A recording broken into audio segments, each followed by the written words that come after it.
उत्तराखंड में उद्यान विकास। उत्तराखंड में उद्यान विकास का संबंध हमें इतिहास प्राचीन काल से पता चलता है। इतिहास में ऐतिहासिक रूप से जिसकी जानकारी हमें यहाँ मिले शिलालेख और प्राचीन ऐतिहासिक स्रोतों से हमें इसके बारे में पता चलता है। जैसे कोई स्थानीय स्मारक हो गया या कहीं अभिलेख मिले हैं, जैसे तालेश्वर ताम्र अभिलेख। इसमें वटक शब्द उल्लेखित है जो इस क्षेत्र में उद्यानों के अस्तित्व का प्रमाण देता है। यहाँ पे वटक शब्द का तात्पर्य केले के उद्यानों से है। जो ये तालेश्वर ताम्रपत्र है, तालेश्वर ये अल्मोड़ा टेकघाट के पास पड़ता है और ये अभिलेख ब्राह्मी लिपि में लिखा गया है। इसे 1915 में मिला था और इसे लखनऊ के संग्रहालय में रखवाया गया। जब उत्तराखंड अलग हुआ तो इसे वहाँ से लाया नहीं गया, जो अभी भी लखनऊ के संग्रहालय में ही रखा गया है। जो तालेश्वर ताम्र पत्र है ये द्वितीय वर्मन और द्विजवर्मन के समय का है।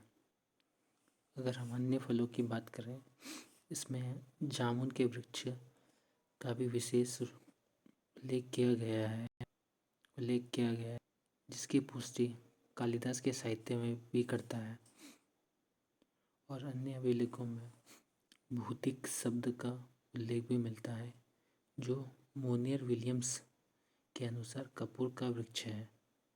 भूतिक यानी कपूर का वृक्ष। प्राचीन समय में पूजा अनुष्ठान के लिए पुष्पों फलों फूलों की भी जरूरत पड़ती थी, इसलिए उस समय फूलों के उद्यान भी विकसित किए गए होंगे। चंद राजाओं के समय एक फलोद्यान कपीना हुआ करता था जो अल्मोड़ा में विकसित किया गया था। और अगर हम बात करें कत्यूरी रानी मौला देवी, जिसे जिया रानी नाम से जाना जाता है, उसका रानी बाग नैनीताल में खूबसूरत बाग बनाया गया था। इस जगह को आज भी रानी बाग के नाम से जाना जाता है, जो कत्यूरी रानी मौला देवी जिया रानी द्वारा बसाया गया। और इसी तरह रानी खेत में भी एक बाग है, रानी बाग। रानी का बाग था जो ये रानी खेत है, ये भी रानी का ही बाग था। फिर आगे चल कर हम ब्रिटिश काल की अगर बात करें, यहाँ पे फलों के उद्यान वगैरह उसके बारे में, अगर उत्तराखंड में उद्यान विकास से संबंधित कृषि कार्य प्राचीन काल से ही चला आ रहा है, परंतु उद्यान विकास को एक वैज्ञानिक व्यापारिक एवं व्यावसायिक रूप से प्रारंभ करने का श्रेय यूरोपियों को ही जाता है, क्योंकि इन्होंने फलों फूलों कृषि के को व्यापारिक और व्यावसायिक रूप दिया है। जैसे उत्तराखंड में जहाँ पे जो फल फूल उगाए जाते हैं उसे बाहर के देशों में बेचा जाता था, जिसमें यहाँ के शीतोष्ण जलवायु में उगाए जाने वाले जैसे फल सेब की पहली कृषि यूरोपीय पश्चिमी एशिया के शीतोष्ण देशों क्षेत्रों में ही हुई। भारत के शीतोष्ण क्षेत्रों में सेब की खेती वृहद स्तर पर ब्रिटिश यूरोपियन लोगों के आने के बाद से ही शुरू हुई। उत्तराखंड में सेब की खेती जो 1860 के दशक के समय चौबटिया में सरकारी उद्यान, जिसे गवर्नमेंट गार्डन कहते थे, की स्थापना के बाद से ही शुरू हुई। चौबटिया में काफ़ी बड़ा बाग था, बनाया गया था जो गवर्नमेंट गार्डन था। इसमें काफ़ी उन्नत फलों बीज लाके फल और फूल वगैरह बोए गए थे। तो सेब की खेती 1860 के दशक में यहीं से शुरू हुई थी। और ये चौबटिया सरकारी उद्यान ये 1869 में बनाया गया था। जो ये चौबटिया राष्ट्रीय उद्यान था, गवर्नमेंट गार्डन चौबटिया, ये रानी के अल्मोड़ा में पड़ता है। स्टोक जो एक जाने माने उद्यान विशेषज्ञ थे, उन्होंने सेब की रेड डेलिशियस नामक प्रजाति को यहाँ पर उगाया। यहाँ पे सेब की 91 प्रजातियाँ थी, नाशपाती की 34 प्रजातियाँ, खुमानी की 8। चौबटिया राष्ट्रीय उद्यान द्वारा की स्थापना के पश्चात कुमाऊं क्षेत्र में फलों की कृषि के विकास में संबंधित कार्यों की सही रूप में शुरुआत हुई। एटकिंसन के अनुसार कुमाऊं में उगाए जाने वाले अनेक प्रकार के फलों जैसे आड़ू, कुमानी, पुलम, छरबरा, लोचा, चेरी, सेब, नाशपाती, संतरे, नींबू, आम, स्ट्रॉबेरी, अखरोट, अनार फलों की यूरोपियन किस्मों को यहाँ के अनेक स्थानों उच्च पर्वतीय स्थलों जैसे मसूरी, पौड़ी, हवालबाग, रानीखेत, छजौरी, रामगढ़, मुक्तेश्वर, नैनीताल, जलनाल, मड़ा, हरसिल आदि में फलों की खेती की गई। कालांतर में यहाँ पे फलों के साथ साथ कई प्रकार की सब्जियों की कृषि पर भी ध्यान दिया गया, जिनमें आलू प्रमुख था। सब्जियों में सबसे ज़्यादा निर्यात आलू का होता था उत्तराखंड से कुमाऊं। मान्यता है कि इसकी खेती सर हेनरी रेमजे ने ब्रिटिश कुमाऊं में प्रसारित की थी। भारत में गवर्नर जनरल वॉरेन हेस्टिंग के कार्यकाल के समय 1773 से 1785 के बीच आलू की खेती को प्रोत्साहित किया गया। उत्तराखंड में आलू की खेती देहरादून में 1823 ईस्वी में सर्वप्रथम मेजर यंग द्वारा की गई। आलू की खेती उत्तराखंड में सबसे पहले देहरादून में 1823 ईस्वी में मेजर यंग द्वारा की गई थी तथा सर्वप्रथम विदेशी आलू को श्रीमती हैरी बर्जर ने 1864 ईस्वी में नैनीताल व इसके आसपास के क्षेत्रों में रोपित किया। तो विदेशी आलू की किस्में थी, उसे सबसे पहले 1864 ईस्वी में श्रीमती हैरी बर्जर ने नैनीताल और उसके आसपास के क्षेत्रों में बोया था। जब यहाँ पे आलू ये बोए गए तो काफ़ी अच्छी सफलता मिली, काफ़ी अच्छी मात्रा में अच्छे किस्मों के आलू अच्छी पैदावार हुई। तो इससे यहाँ के क्षेत्रों में आलू की खेती काफ़ी प्रचलित हुई। फिर बाद में अंग्रेज़ों ने यूरोप से काला तथा लाल आलू को मंगवा कर कुमाऊं में रोपित किया। जो विदेश से आलू की किस्में थी यहाँ लेके आए कुमाऊं में बोए हुए थे, जिससे काफ़ी मात्रा में यहाँ पे आलू की खेती की गई तथा इसे फिर बाहर निर्यात किया जाने लगा। जब 1884 में काठगोदाम रेल पहुंची, 1884 में काठगोदाम रेल पहुंची, काठगोदाम और बरेली के बीच ये सेवा शुरू हुई तो अल्मोड़ा, नैनीताल, हल्द्वानी आदि जगह से आलू को मेरठ, बरेली, शिमला आदि भेजा जाने लगा। जो अल्मोड़ा, नैनीताल, हल्द्वानी उसके क्षेत्र में आलू जो बोए जाते थे उसे वहाँ से लाकर मेरठ, बरेली, शिमला आदि जगह निर्यात किया जाने लगा। आलू उत्पादन में वृद्धि उत्साहजनक परिणामों से सरकार द्वारा इस क्षेत्र पर विशेष ध्यान दिया जाने लगा। जोलीकोट में आलू के उत्पादन तथा उन्नत बीजों के लिए कुमाऊं गवर्नमेंट गार्डन की स्थापना लगभग 1909 में की गई। 1909 में कुमाऊं गवर्नमेंट गार्डन की स्थापना जोलीकोट, नैनीताल में की गई थी। यह आलू के उत्पादन तथा यहाँ के उन्नत बीजों के लिए की गई थी। और इसी वर्ष एक गार्डन का जो कार्यभार दिया गया था वो दिया गया था नॉर्मन गिल को। नॉर्मन गिल काफ़ी जाने माने उद्यान विशेषज्ञ थे, जिन्होंने ब्रिटिश कुमाऊं में आलू की खेती को व्यापारिक जामा पहनाया, मतलब व्यापारिक रूप से काफ़ी सफल बनाया। और नैनीताल आलू एक ट्रेडमार्क बन गया। इनके समय में नैनीताल का आलू काफ़ी फेमस हो गया था। इनके प्रयासों से नैनीताल आलू की भारत में धूम मच गई थी। इन जगह से आलू मैदानी इलाकों से होते हुए बड़े बड़े महानगरों तक भी जाने लगा था। सेब में एक पॉइंट छूट गया था, 19वीं शताब्दी के समय फ्रेडरिक विल्सन नामक अंग्रेज ने हर्सिल में बागवानी फसलों की कृषि प्रारंभ की। हर्सिल उत्तरकाशी में 19वीं शताब्दी के मध्य फ्रेडरिक विल्सन ने हर्सिल में बागवानी फसलों की कृषि प्रारंभ की। उन्होंने यहाँ पर इंग्लैंड से सेब और आलू के पौधे मंगवाकर लगाए जो खूब फले फूले। आज भी यहाँ सेब की एक प्रजाति विल्सन के नाम से प्रसिद्ध है, जो हर्सिल का है। हर्सिल में एक वाली प्रजाति सेब की विल्सन काफ़ी प्रसिद्ध है यहाँ पे। जो ये चौबटिया उद्यान था इसकी स्थापना 1869 में हुई थी। इसकी स्थापना का उद्देश्य सरकार द्वारा इस उद्यान की स्थापना का मुख्य उद्देश्य फल वृक्षों की उत्तम प्रजातियों जो कि क्षेत्र की जलवायु और मृदा में उग सके का निःशुल्क वितरण था।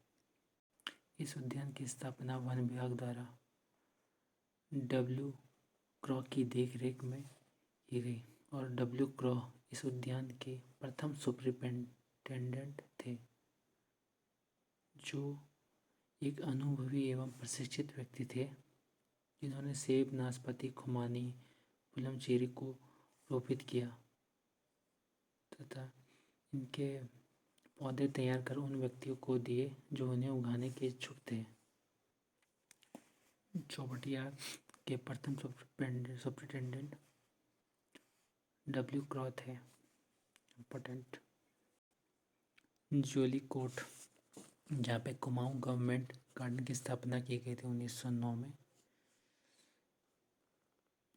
जिसका कार्यभार नॉर्मन गिल को दिया गया था।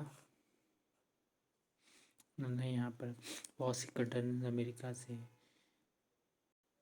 स्ट्रॉबेरी के पौधे मंगाकर यहाँ के उद्यान में लगाए। जोलीकोट नैनीताल की जलवायु को स्ट्रॉबेरी उत्पादन के लिए अनुकूल मानते हुए उन्होंने स्ट्रॉबेरी की सबसे उन्नत किस्म थी रॉयल सॉवरेन तथा नोबल इंग्लैंड से मंगवाकर यहाँ लगाई। इंग्लैंड अमेरिका से स्ट्रॉबेरी की उन्नत जो नस्लें थीं रॉयल सॉवरेन और नोबल इंग्लैंड से मंगवाकर यहाँ लगवाई। जोलीकोट कुमाऊं गवर्नमेंट गार्डन में कुमाऊं में केसर की खेती को प्रोत्साहित करने के उद्देश्य से हॉलैंड से केसर के 5000 बीज मंगवाकर जोलीकोट और नैनीताल के क्षेत्रों में लगवाए गए। जोलीकोट में लगाए गए बीज सूख गए, लेकिन नैनीताल में कुछ सकारात्मक परिणाम मिले। जो एक केसर के बीज लाए थे हॉलैंड से, जो नैनीताल और जोलीकोट में लगाए गए। जोलीकोट में तो बीज सारे सूख गए, नैनीताल में थोड़ा बहुत हुआ, लेकिन कुछ अच्छा खास परिणाम नहीं मिला। इससे अंत में नॉर्मन गिल इस निष्कर्ष पर पहुँचे रानीखेत और जो अल्मोड़ा की जलवायु थी ये केसर की खेती के लिए उपयुक्त थी। जोलीकोट नैनीताल में तो सही नहीं हुआ, लेकिन जो रानीखेत और अल्मोड़ा वाले क्षेत्र थे वहाँ की जलवायु केसर के लिए उपयुक्त थे। जो ये नॉर्मन गिल आलू की सबसे लोकप्रिय प्रजाति थी, एक लॉक कीपर को यहाँ कुमाऊं में लाए थे और इसका कुमाऊं में इस जो लॉक कीपर आलू की जो ये सबसे प्रसिद्ध लोकप्रिय नस्ल थी, इसे कुमाऊं में लाने का श्रेय भी नॉर्मन गिल को ही जाता है। इनके द्वारा जो बागवानी कृषि की गई में काफ़ी इनके प्रयास से काफ़ी सफलता मिली, जिसके प्रयास से इसके फलस्वरूप अन्य क्षेत्रों में भी उद्यानों की स्थापना की गई। जो ये राजकीय उद्यान चौबटिया था 1914 में वन विभाग द्वारा ये कुमाऊं कमिश्नर के अधीन आ गया, ताकि इसका उचित विकास हो सके और इसका नाम बदलकर पुनः कुमाऊं गवर्नमेंट गार्डन पड़ गया राजकीय उद्यान चौबटिया का। और 11 दिसंबर 1914 को नॉर्मन गिल इस उद्यान के नए सुपरिटेंडेंट नियुक्त हुए कुमाऊं गवर्नमेंट गार्डन के। उन्होंने यहाँ पर जामुन और मुरब्बे बनाने, फल प्रसंस्करण के वितरण हेतु कारखाने की स्थापना की। कारखाने, फैक्ट्रियाँ लगाई जामुन मुरब्बे बनाने, फल के संस्करण के लिए। उन्होंने यहाँ पर औषधि पादपों की भी खेती प्रारंभ की। औषधि जो पौधे थे उनकी भी खेती की। जो है युक्त फलों के जैम वगैरह बनाकर उन्होंने जैम बनाने के लिए, प्रयुक्त करने के लिए फैक्ट्रियाँ लगाई तथा उसे डब्बा बंद करवाया। और जो जैम, उत्तम जैम, यहाँ पर जो बनने वाले उत्तम जैम था उन्हें ब्रिटिश सेना के डब्बा बंद कर कर बेचा जाता था। ज्वेलीकोट में जो फार्म था कुमाऊं गवर्नमेंट गार्डन का, यहाँ पे इटली से मंगाए गए सफ़ेद एवं काले अंगूर, सफ़ेद और काले अंगूर जो इटली से मंगाए थे, और ये मुस्कैडिन, स्पेराइन, पकटेन, स्वीट वाटर, ब्लैक हैम्बर्ग लगवाए यहाँ पे कुमाऊं गवर्नमेंट गार्डन ज्वेलीकोट में। गिल का अंगूर की खेती के पीछे उद्देश्य अंगूर की शराब का कुटीर उद्योग खोलना था। इस फार्म में स्ट्रॉबेरी उत्पादित करने में विशेषज्ञता हासिल की, जो आज भी बरकरार है।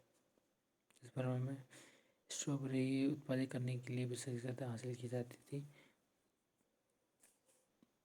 जो वर्तमान में भी जारी है। जो आगे बताया था हमने नैनीताल के जो चित्र में आलू जो काफ़ी फेमस है नैनीताल आलू के नाम से, जिसका श्रेय इन्हीं को जाता है, नॉर्मन गिल को। नैनीताल के पास खुरपाताल क्षेत्र में आलू की खेती बड़ी सफल रही थी। मैदानी नगरों में यहाँ का आलू जो था नैनीताल आलू के नाम से मशहूर था। बिहार में आज भी पहाड़ी आलू को नैनीताल आलू कहा जाता है। नॉर्मन गिल थे ना, यहाँ उत्तराखंड में पहाड़ी क्षेत्रों में, जंगलों में काफ़ी भ्रमण किया, अध्ययन किया तथा महत्वपूर्ण जंगली पौधों के बारे में भी काफ़ी जानकारियाँ एकत्र की, तथा उन्होंने एक हर्बेरियम भी बनाया जिसका शीर्षक था फ्लोरा ऑफ कुमाऊं।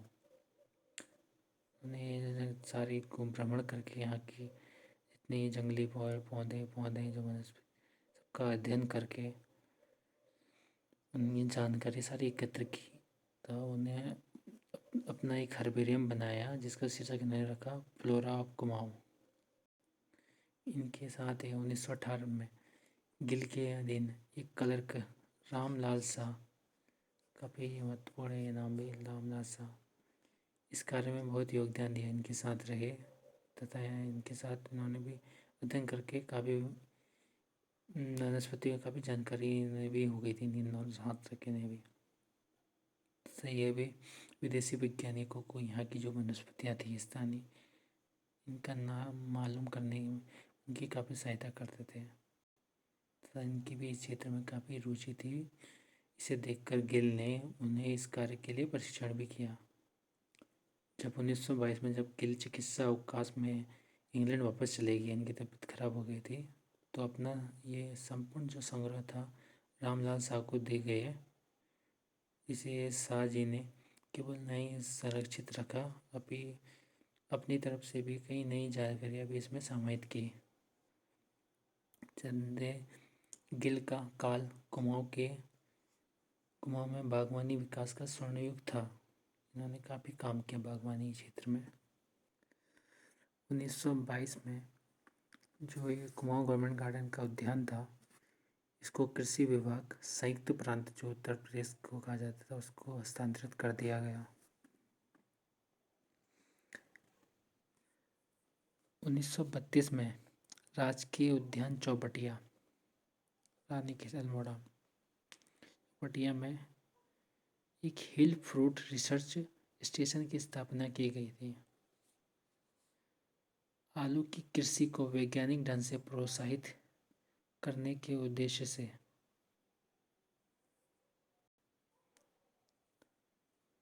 1943 में इंपीरियल कृषि अनुसंधान केंद्र नई दिल्ली के अंतर्गत बवाली में एक इंपीरियल पोटैटो रिसर्च स्टेशन की स्थापना की गई।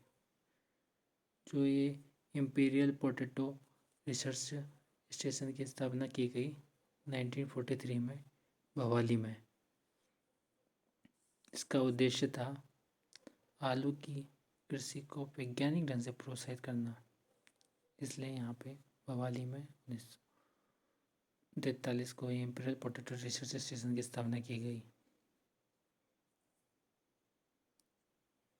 और पर्वतीय क्षेत्रों में सब्जियों में शोध को बढ़ावा देने के लिए उद्देश्य से 1936 में अल्मोड़ा में विवेकानंद पर्वतीय कृषि अनुसंधान संस्थान की स्थापना